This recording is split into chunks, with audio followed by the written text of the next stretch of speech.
ஊழலுக்கு எதிரான கட்சி, ஊழல் செய்ய மாட்டோம், 100% வந்து தூய சக்தியா தான் என்னுடைய கட்சி இருக்கும். எல்லா கட்சியில இருந்தவங்களும் சீட்டு கிடைக்காதவங்க, கடைசி தோத்தவங்க, ஜெயிச்சவங்க எல்லாருமே இப்ப தாவேக்காக்கு வந்துட்டாங்களே. இன்னைக்கு வந்து தாவேக்காவை நம்ம எப்படி தூய சக்தின்னு சொல்ல முடியும்? குட்கா ஊழலை பத்தி நீங்க தான் பேசுனீங்க. சுத்தி பயங்கர அராஜகங்கள் நடக்குது, கண்ணெதிர நடக்குது. அதுக்கு நீங்க சும்மா இருக்கிறீங்க. உங்க கட்சியிலேயே நடக்குது, அதுக்கு நீங்க சும்மா இருக்கீங்கிறது தான் இன்னைக்கு வந்து மிகப்பெரிய பேசு பொருளா இருக்கு. முதலமைச்சர் இத்தனை இந்த 60 நாள்ல நடந்திருக்கக்கூடிய பாலியல் குற்றங்களுக்கு ஏதாவது வாய் திறந்து சொல்லியிருக்காரா? ஊழல் குற்றச்சாட்டுகளுக்கு ஏதாவது வாய் திறந்து சொல்லியிருக்காரா? டிஎம்கே 2.0 மாதிரியே பிஹேவ் பண்ணிக்கிட்டு இருக்காங்க. 100 கோடி பெருமானம் உள்ள நிலத்தை 2 கோடிக்கு பண்ணியிருக்காங்கம்மா ரெஜிஸ்டர். கடவுள் சொத்து குலநாசம். ரெகுலரா இருக்கிற ரெஜிஸ்ட்ராரை முதல்ல ப்ரமோஷன் கொடுத்துட்டாங்க. அன்றைக்கு அங்க இருக்க வேண்டிய சார் பதிவாளர் திடீர்னு லீவ்ல போறாரு. வேற ஒட்டஞ்சத்திரத்துல இருந்து ஒருத்தர் வந்து அன்னைக்கு சப்ஸ்டிடியூட்டா வர்றாரு. என்ன இது? எப்படி கோயின்சிடன்ஸா இருக்க முடியும்?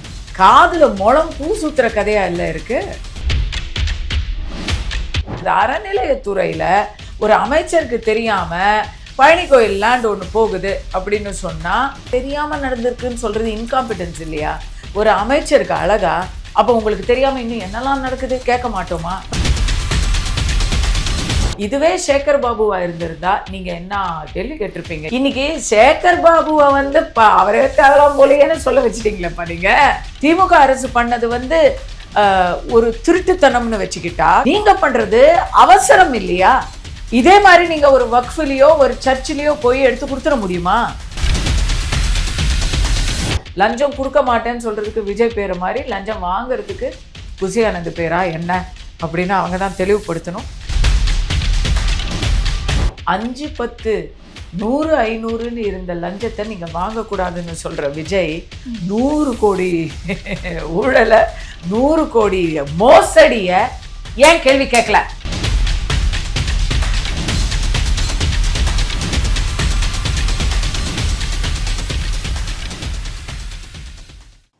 வணக்கம். வணக்கம். தமிழ்நாட்டை பொறுத்த வரைக்கும் ஆட்சி மாற்றம் நடந்துருச்சு. இந்த 60 நாள் டைம் கொடுங்க, அவ்வளோ சீக்கிரம் வந்து எந்த முடிவுக்கும் ஒரு ஆட்சியை வந்து தீர்மானிக்காதீங்க அப்படின்ற நிறைய குரல்கள் இந்த 60 நாளில் வந்தது. ஒரு கட்சி ப்ரொபகண்டா பண்ணது எப்படின்னா, ஊழலுக்கு எதிரான கட்சி, ஊழல் செய்ய மாட்டோம், 100% வந்து தூய சக்தியாக தான் என்னுடைய கட்சி இருக்கும், நான் மட்டும் இல்லை என்னை சார்ந்திருக்கவங்களும் அப்படி தான் இருப்பாங்க அப்படின்னு சொல்லி தான் இந்த ஆட்சியை 2026 இந்த தேர்தலில் வந்து திரு சிஎம் இருக்கக்கூடிய விஜய் அவர்கள் பிடிச்சாங்க. இதுக்கப்புறம் வந்திருக்கக்கூடிய அலிகேஷன்றது நிறைய வந்துக்கிட்டே இருக்குது. இந்த கட்சியை தாவேகா கட்சியை சார்ந்தவர்கள் அங்கே ஊழல் செய்கிறாங்க, இங்கே ஊழல் செய்கிறாங்கன்னு வந்தது போய் இப்போ அமைச்சர்கள் ஊழல் செய்கிறாங்க, அமைச்சர்கள் இந்த மாதிரியான ஊழலில் சிக்கிறாங்க அப்படின்றத பார்க்க முடியுது. எக்ஸாம்பிளுக்கு அறநிலையத்துறை அமைச்சர் ரமேஷ் அவர்கள் மேலே 100 கோடி ரூபாய் பொறுப்புள்ள ஒரு இடம் வந்து 2 கோடிக்கு வந்து பத்திர மாற்றி கொடுத்துருக்கு. அதே மாதிரி அமைச்சர் புசி ஆனந்த் அவர்கள் மீதும் இந்த மாதிரி அரசு வழக்கறிஞர் நியமிக்கிறதுல கிட்டத்தட்ட 30 லட்சம் வரைக்கும் பணம் லஞ்சம் கேட்டாங்க அப்படின்ற மாதிரி தாவேகா கட்சியை சார்ந்தவங்களே வந்து குற்றச்சாட்டு வச்சிருக்காங்க. தாவேகா கட்சியை சார்ந்தவங்களே நீங்க சொல்றதுலேயே நான் ஆரம்பிக்கிறேன். தாவேகா விஜய் அவர்கள் மாநாட்டில் தூய சக்தி தீய சக்தின்னு பேசும் பொழுது ஒரு குறிப்பிட்ட அளவு உறுப்பினர்களோட இருந்ததுமா அவர்களுடைய ரசிகர்கள். மிஞ்சி மிஞ்சி போனா செங்கோட்டையன் நிர்மல்குமாரை தவிர, வேற புசி ஆனந்த் அவர்களை தவிர எல்லாருமே புதியவர்கள் அப்படி இருந்தாங்க. ஆனா இன்னைக்கு இருக்கிற தாவேகா என்ன தெரியுமா? எல்லாம் அந்த காமராஜர் பாஷையில சொல்றதுன்னா ஒரே குட்டையில ஒரு மட்டையா, அதே டெய்லர் அதே வாடகைன்னு சொல்லுவாங்க இல்ல. எல்லா கட்சியில இருந்தவங்களும் சீட்டு கிடைக்காதவங்க, கடைசி தோத்தவங்க, ஜெயிச்சவங்க எல்லாருமே இப்ப தாவேக்காக்கு வந்துட்டாங்களே. இன்னைக்கு வந்து தாவேக்காவை நம்ம எப்படி தூய சக்தின்னு சொல்ல முடியும்? நீங்க வந்து உங்க எலெக்ஷன் கேம்பெயின்லயும் உங்களுடைய சோசியல் மீடியாவிலையும் ஒரு அமைச்சரை கழுவி ஊத்துறீங்க. ஒரு முன்னாள் அமைச்சரை ஏடிஎம்கே சேர்ந்தவரை நீங்க கழுவி ஊத்துனீங்க. அவர் உங்களோட மேடையில உங்களை பாராட்டி பேசி அவருடைய கோரிக்கைக்கு நீங்க வந்து அறிக்கை ஸ்டேட்மெண்ட் கொடுத்து 3000 ஏக்கர் நிலத்துக்கு அறிக்கை கொடுத்துருக்கீங்க. நீங்க தான் பேசுனீங்க. குட்கா ஊழலை பத்தி நீங்க தான் பேசுனீங்க. நீங்கன்னு சொல்றதுல இன்னும் நல்லா நீங்க குறிப்பிட்டு தெரிஞ்சுக்கணும். நீங்க பேசினீங்கன்னு நான் சொல்றேனே, அது கண்டிப்பாக விஜயை குறிக்காது. ஏன்னா என்னவோ தெரியல, விஜய் அவர்கள் ஒரு பேசா மடந்தையாவே இருக்காரு. அதுவே அவருடைய அடையாளமா மாறிக்கிட்டு இருக்கு. அது பாராட்டத்தக்க போக்கே இல்லை. நல்லது நடந்தா நீங்க பேசலைன்னா கூட பரவாயில்ல, சுத்தி பயங்கர அராஜகங்கள் நடக்குது, கண்ணெதிர நடக்குது, அதுக்கு நீங்க சும்மா இருக்கிறீங்க. உங்க கட்சியிலேயே நடக்குது, அதுக்கு நீங்க சும்மா இருக்கீங்கிறது தான் இன்னைக்கு மிகப்பெரிய பேசு பொருளா இருக்கு. எல்லாத்தையும் பேசாம நீங்க அப்படியே வேடிக்கை பார்த்துட்டு இருந்தா, இங்க சினிமால எங்களுக்கு சொல்லுவாங்கம்மா, சினிமால கிசு வந்தா அதை எதிர்த்து போராடாதீங்க, ஏன்னா அப்போ அது இன்னும் பெருசாகி கிசு பேசுறவன் தான் பிரபலமாவான். நம்மளை பத்தின தவறான விஷயங்களை நாமளே பப்ளிசிட்டி பண்ணக்கூடாது, விட்டுடுங்க, அது தானா it will tie a slow death. இந்த மாதிரி காசிப்புக்கெல்லாம் பெரிய இது இல்லை, வருத்து இருக்காதுன்னு. அந்த மாதிரி இவர் நாட்டு நடப்ப நினைச்சிட்டாரான்னு தெரியல. பேசாம இருந்துட்டா, அப்படியே கண்டுக்காம இருந்துட்டா அது அப்படியே போயிடும் அப்படின்னு சந்தான படத்துல வரும், பேய பார்த்தா என்ன பண்ணுவார், நான் அப்படியே போயிடுவேன்ப்பா அப்படிம்பாங்க. அந்த மாதிரி கண்ணை மூடிக்கிட்டா உலகம் இருண்டுன்னு நினைக்கிறாங்களா என்னன்னு தெரியல. நீங்க இப்ப என்ன கேள்வி கேட்குறீங்கல்ல, இந்த கேள்விகளுக்கெல்லாம் நான் பதில் சொல்றது இருக்கட்டுங்க. தாவேகா சார்பில் அமைச்சர்களோ ரமேஷ் அவர்கள் ஒரு இது கொடுத்துருக்கிறார், விளக்கம் கொடுத்துருக்காரு. மற்றபடிக்கு முதலமைச்சர் இந்த 60 நாளில் நடந்திருக்கக்கூடிய பாலியல் குற்றங்களுக்கு ஏதாவது வாய் திறந்து சொல்லியிருக்காரா? ஊழல் குற்றச்சாட்டுகளுக்கு ஏதாவது வாய் திறந்து சொல்லியிருக்காரா? நடவடிக்கை எடுக்கப்பட்டிருக்கு. வீராசாமியை உடனே கல்தா கொடுத்துட்டாங்க, ஏன்னா அவர் ரீல்ஸ்ல பிடிபட்டுட்டார், லைவ்ல பிடிபட்டார். இல்லைன்னா மற்றவங்களுக்கு ஒரு பேச்சே கிடையாது. பழனியில கண் எதிர ஒரு மிகப்பெரிய முறைகேடு, இதை எல்லாருமே பேசியிருக்காங்க. அவங்க அவங்களுக்கு ஆதரவு, கூட்டணின்னு சொல்ல மாட்டேன், அவங்களுக்கு ஆதரவா இருக்கக்கூடிய கட்சிகள் கூட பேசிட்டாங்க. கம்யூனிஸ்ட் எல்லாம் எல்லாத்துக்குமே கேள்வி கேட்க ஆரம்பிச்சிட்டாங்க. இன்னைக்கு எடப்பாடி ஐயா பேசிட்டாங்க, பிஜேபியில பேசிட்டாங்க, அன்புமணி பேசிட்டாங்க.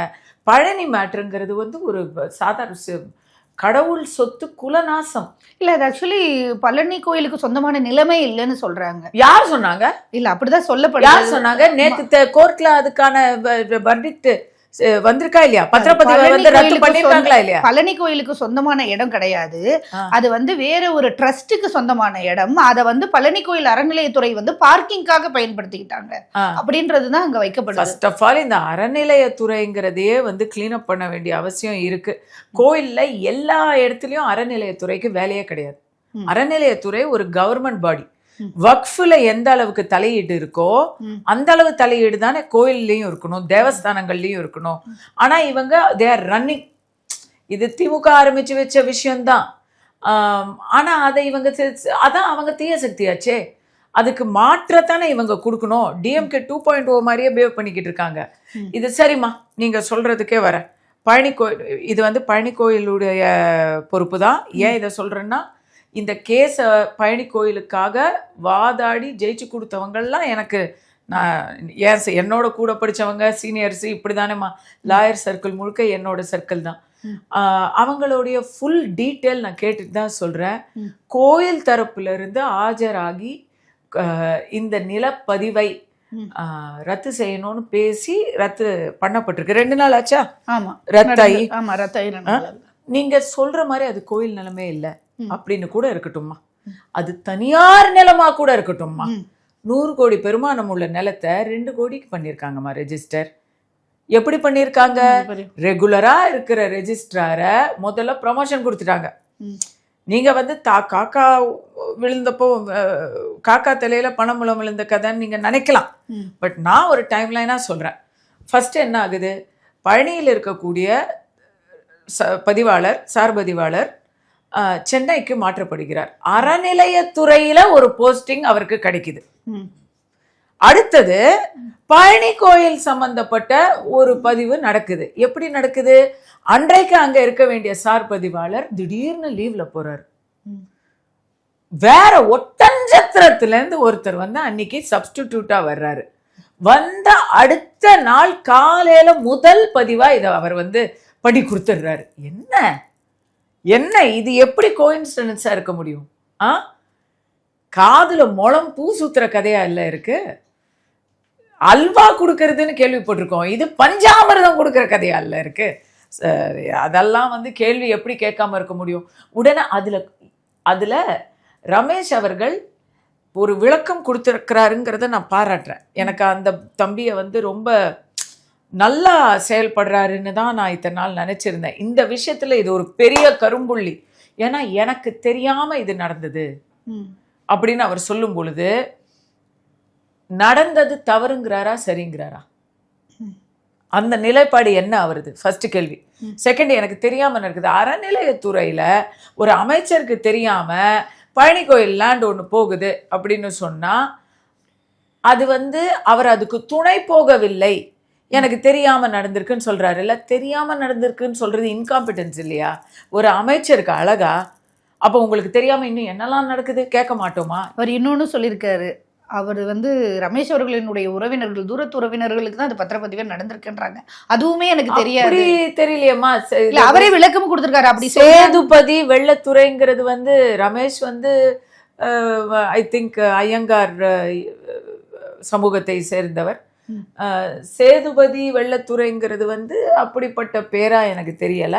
இல்ல, ஆனா அவரே விளக்கம் கொடுத்திருக்காரு பிரஸ் மீட்ல. இந்த மாதிரி இவ்வளவு தூரத்துல எனக்கு ஒரு சொந்தம் இருக்குன்னு நீங்க கண்டுபிடிச்சா எனக்கு தெரியும் அப்படின்னு இருக்காரு. மெயின் குற்றச்சாட்டா வந்ததே அமைச்சர் அவர்களினுடைய சொந்தக்காரவங்களுக்கு இது பத்திரப்பதிவு நடந்திருக்குன்னு தான் முதல்ல இது வெளியில. எந்த அமைச்சருக்கு சொந்தக்காரங்க? ரமேஷ் சொன்னாங்க, அறநிலையத்துறை அமைச்சருடைய இருக்க வாய்ப்பு இல்லையா? பேரே வந்து வித்தியாசமா இருக்கு இல்லையா? சரி, பேர்ல கூட கண்டுபிடிக்க முடியாது. வெள்ளத்துறை ஐயங்கார்னு இது வரைக்கும் நான் கேள்விப்பட்டது இல்ல. ரமேஷ் பட்டர் தான் அவருடைய முழு பெயர் இல்லையா? நம்ம ஜாதியை பத்தி பேசணுங்கிறதுக்காக இதை பேசல. பட் இது வந்து ரொம்ப ஓப்பனா தெரியாது, பண்றாங்க. எதுவா இருந்தாலும் ரமேஷ் மேல போடணுங்கிறது கண்டிப்பாக அவருக்கு எதிரான சக்திகள். ஏன்னு சொன்னா அவர் வந்து ஸ்ரீரங்கத்திலும் சரி திருச்செந்தூர்லயும் சரி அவருடைய செயல்பாடுகள் அதிரடியா போய் அங்க வந்து என்ன நடக்குது, அவர்கிட்டயே ஒருத்தர் 4000 ரூபாய் கேட்டாங்க. அப்படி அவர் வந்து ஒரு வேகமாகவும் உற்சாகமாகவும் செயல்பட்டதை நம்ம பார்த்தோம், பாராட்டியிருக்கோம். ஒருவேளை இவருடைய செயல்பாடுகளால நஷ்டம் அடைந்தவர்கள் அவர் மேல பழி சுமத்துறாங்களா என்னன்னு தெரியல. ஆனா இந்த விஷயத்துல நானே கேள்வி கேட்கிறேன், எல்லாரும் கேள்வி கேட்கிறாங்க. சப்பக்கட்டு கட்டுற இடத்துல சாரி ஒரு அமைச்சர் இருக்க முடியாது. நீங்க இதுவே சேகர் பாபுவா இருந்திருந்தா நீங்க என்ன கேள்வி கேட்டிருப்பீங்க? இவர் டிபேட்ல பேசுறவர், நானே பேசியிருக்கேன் அவரோட. நீங்க என்னெல்லாம் கேள்வி கேட்டிருப்பீங்க? இன்னைக்கு சேகர் பாபுவை வந்து அவரே தேவலாம் போலையேன்னு சொல்ல வச்சுட்டீங்களேப்பா நீங்க. ஏன்னா அவராவது நிலத்தை எல்லாம் மீட்டாருங்க, கோயில் நிலத்தை எல்லாம் மீட்டாரு. இந்த ஜீரோ வேல்யூ மேட்டர் பாத்தீங்கன்னா அந்த 3000 ஏக்கரை வந்து திமுக ஆட்சியில தான் மீட்டாங்க.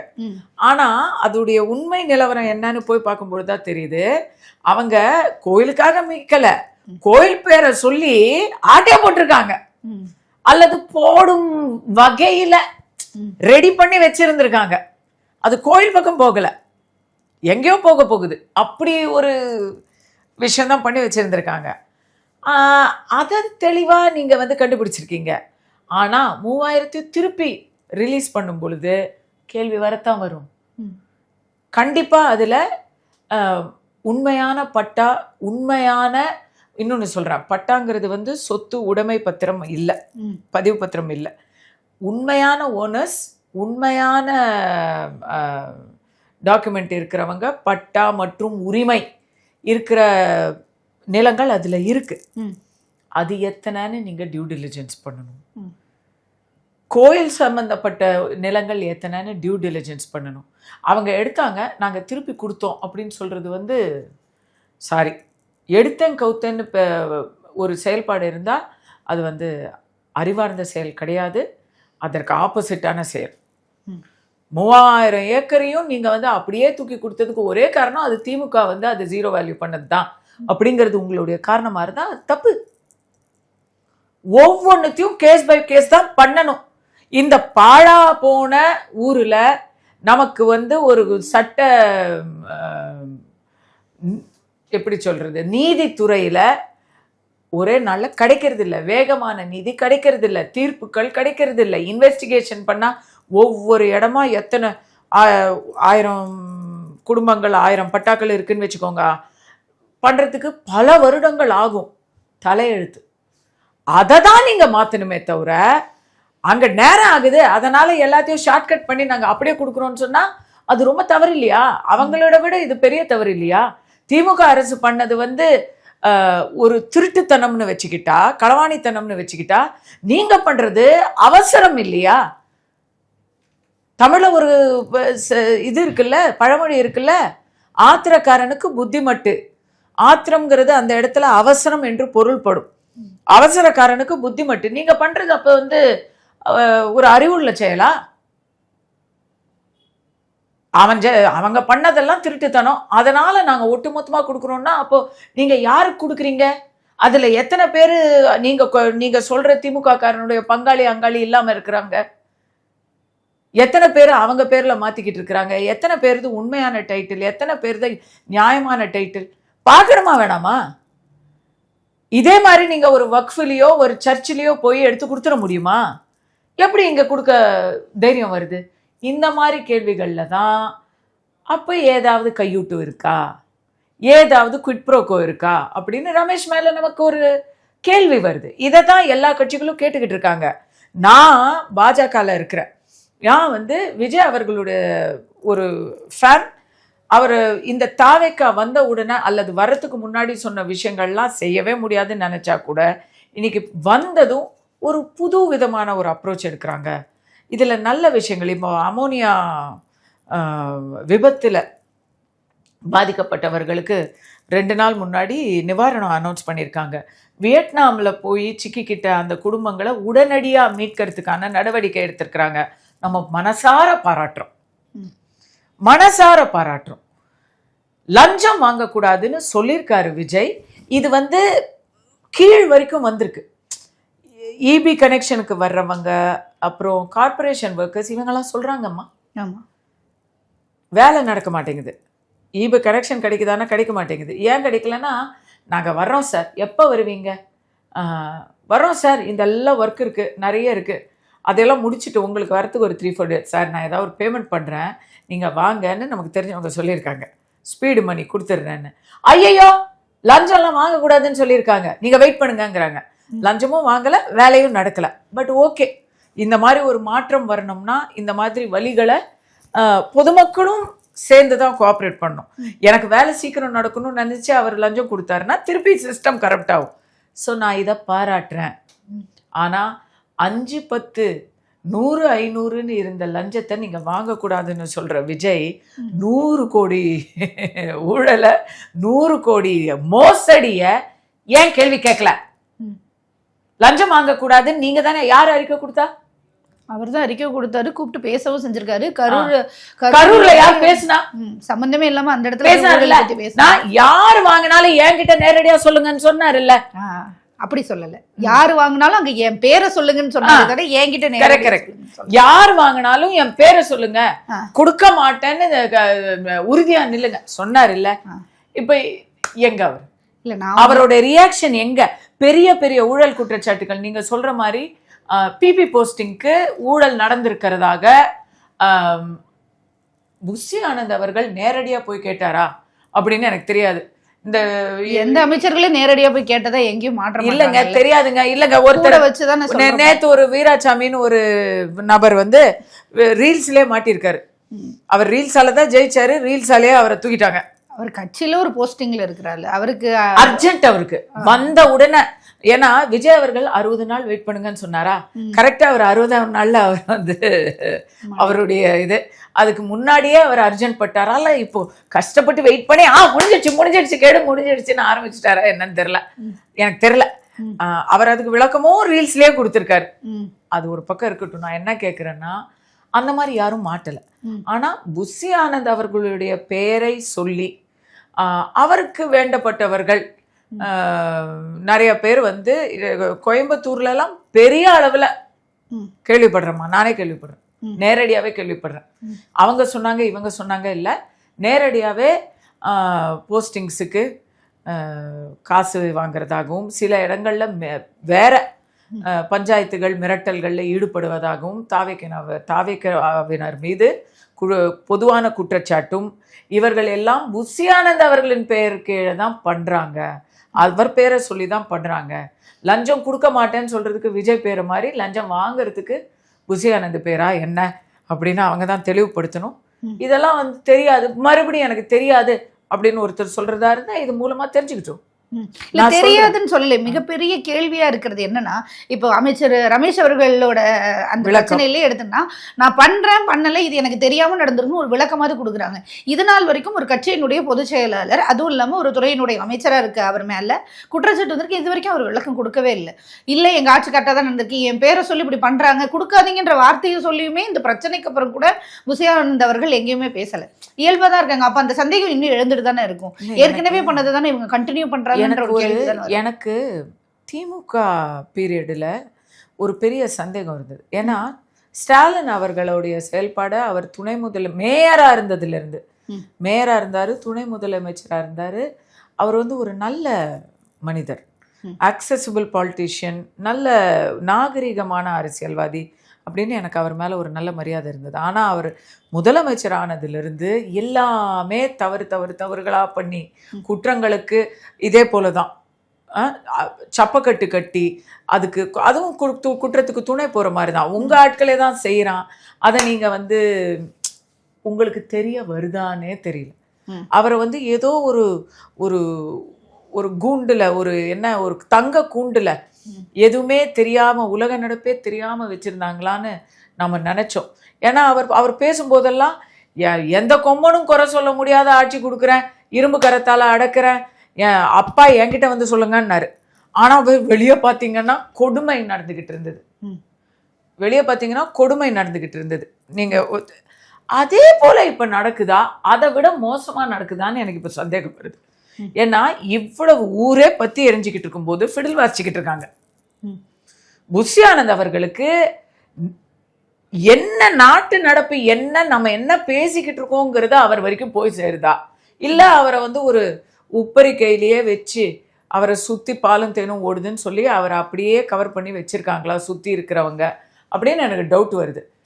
எதுவா இருந்தாலும் தப்பு தான், வாங்க என்ன நடக்குது, உங்களை பத்தி என்ன பேசுறாங்கன்னு பாருங்க. நீங்க தான் உண்மையாவே அதுல வந்து சம்மந்தப்பட்டிருக்கீங்கன்னா தயவு செஞ்சு மாறுங்க, இல்ல நீங்க சம்மந்தப்படலைன்னா ஆக்ஷன் எடுங்க. இவ்வளவுதான்மா, சிம்பிள். இவ்வளவு நேரம் உங்களுடைய நேரம் ஒதுக்கி எங்களுக்கு நேர்காணல் கொடுத்ததுக்கு ரொம்ப நன்றி.